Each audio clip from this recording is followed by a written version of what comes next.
Karibu kutazama kila ambacho kiko mbele yako kwa siku hii leo. Tunaona kwenye mchezo wa siku ya jana walikichapa Simba pamoja na Yanga, ila tunamuona mkali wao alitoka katika timu ya Simba. Waliweza kuzungumza mengi, waliweza kuongea mengi, walijipanga kwa vingi, lakini tunaona ushindi umetoka Simba. Imetoa ubingwa wa kombe la Muungano baada ya kuibuka na ushindi mwembamba wa bao 1-0 dhidi ya Yanga katika fainali iliyopigwa uwanja wa New Aman Complex uko Zanzibar. Bao pekee la mchezo huo lilifungwa na Selemani Mwalimu katika dakika ya 120 kwa mkwaju wa penalty kufuatia Clatous Chama kufanyiwa madhambi ndani ya eneo la hatari na Edmund John.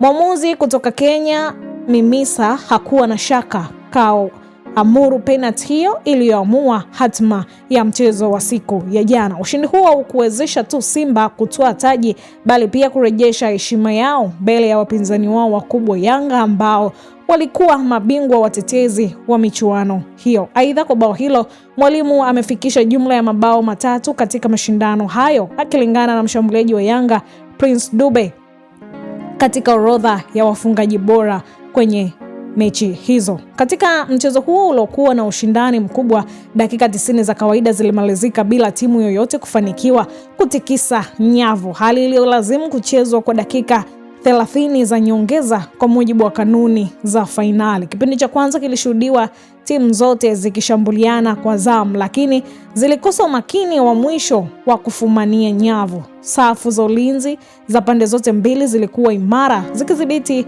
hatari zozote na kufanya mchezo kubaki mgumu hadi dakika za mwisho. Hatimaye penalti ya dakika za lala salama ndiyo iliyobadili mwelekeo wa mchezo na kuipa Simba ubingwa uliosubiri kwa hamu kubwa sana kwa siku ya jana. Basi hii ni Gift Online TV, endelea kusubscribe, kushare, kulike pamoja na kucomment ili uzidi kupata taarifa sahihi kwa wakati ule ambao wewe unatarajiwa kuona vitu ambavyo vinakupa furaha na amani muda wowote.